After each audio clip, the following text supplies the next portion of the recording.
Саламатсыздар ма? Енді бізде начисление настройкаларын келтіріп алғаннан кейін біз начисленияны бастаймыз. Ол бізде мына зарплата. Бізде енді қазір сіздерге үйретіп жатқан ADNS ол бізде Азия сервистің разработать еткен расширенный ГКП бойынша. Бізде Азия сервистің ГКП бойынша мына жерде начисление зарплаты и удержание деген өзінің жасап алған доработкасы бар. Ал егер де Азия сервис емес типовой ГКП базаларда бұл қарастырылмаған. Олар зарплаты осы 3 құжат бойынша есептейді. Начисление зарплаты, расчет удержания, пенсионка, ИПН не бойынша. Үшіншісі соцналог, соточисление бойынша, осы үшеу бойынша жүргізіледі. Ал бізде Азия сервистің продуктысы осы 3 құжатты біріктіріп, мына астындағы начисление зарплаты удержание арқылы жасайды. Осы жерде жасағанда осы 3 құжатқа автоматом түрде келетін болады. Осыған кіреміз біздер бірінші начисление зарплаты удержаниеға. Кіргеннен кейін создавать етеміз. Мына жерге бірінші дата, айдың соңғы датасын қоямыз. 31.01.24. Сол кезде мына жерге месяц начисление январь деп түседі. Осылай жасағаннан кейін біз мына жерден барлық сотрудникті шығарып алу үшін начисленияны басып заполнить начисление дейміз. Соны басқан кезде барлық сотрудниктер бойынша мені шығарып береді. Мені бізде 5 сотрудник бойынша заполнитті басамыз. Заполниттен кейін екінші рассчитать начисление дегенді басамыз. Басқаннан кейін бізде олардың суммаларын шығарып береді. Мына бізде шығарды. Бізде мына жерде округление жасамай тұр начисленияда. Қазір округлениені тағы бір қарап жіберейік.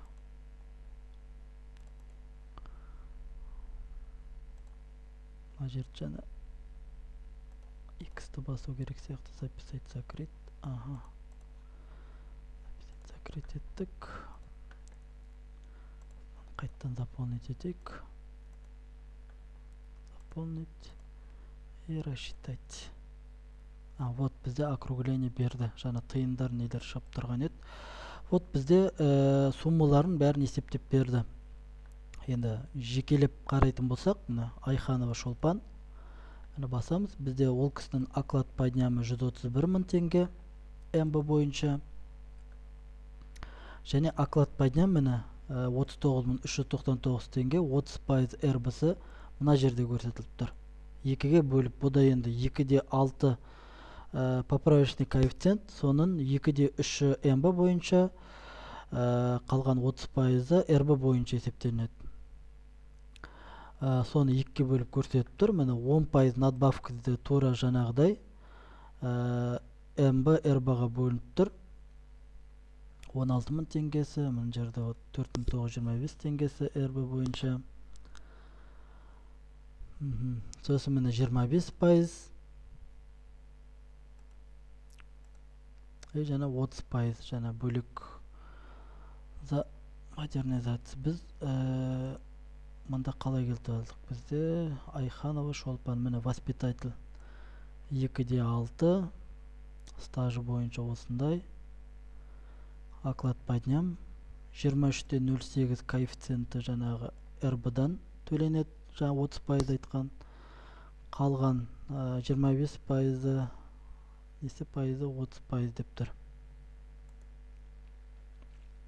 МБ, РБ бойынша мені программалары осылай көрсетіліп тұр. Әр кісінікін осылай қарап тексеріп алсаңыз болады. Арманова Кәмшат мені шығарып тұр. Ол бізде помощник воспитателя дейді. Оклад 98 мың, 10% надбавка. Бұда РБ-сы жоқ, бәрі МБ-дан. Сосын 30% от БДО 5309 теңге. Бұл 17697-нің 30%-ын автомат түрде шығарып тұр. Дата күні 21 күн.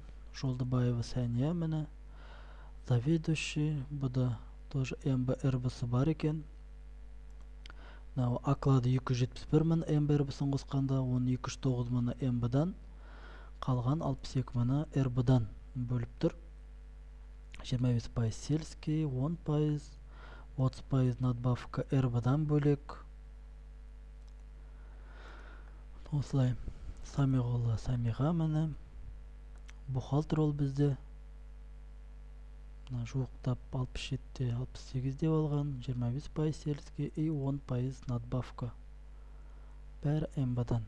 Хамидолла Дастан, ол бізде екі жерде істейді. Бірақ мына жерде работникті бір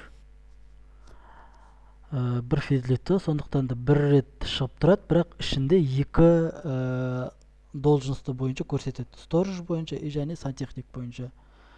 Мәне сторож бойынша основной міне 85.943 МБ РБ-дан бөлініп тұр, оныкіде 85.036 МБ-дан, қалған міне 908 теңгесі РБ-дан есептеп тұр.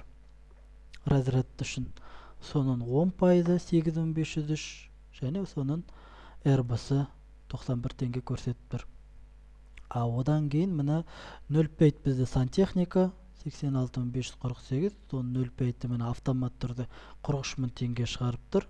Соның 10%. Егер прием на работада барлық дұрыс көрсетілсе, начисленінде бәрі автомат түрде осылай көрсетіледі. Және де начисленияда егерде артық сағат істесе, артық күн істесе, мына жерде оклад подням деп тұр. Оны осы жерден көрсетіп жазсаңыздар да болады. Например, оклад подням сантехник 21 күнге 43 мың теңге болса, мына жерге 22 күн деп, мына жерге 176 деп, үстіндегі рассчитайтты бассаңыз, ол кісінің мына жер окладын 10%-ын автомат түрде мына сумманы 22-ке көбейтіп, 22-ке бөліп 1-ге көбейтіп деген сияқты 22 норма дне 21 күн, отработны 22 күн деп осылай көбейтіп немесе кемітіп істесеңіздер де болады. Немесе кадр перемещение арқылы қысқартсаңыздар да болады. Осыны еске, осылай начисленияны жасап аласыздар.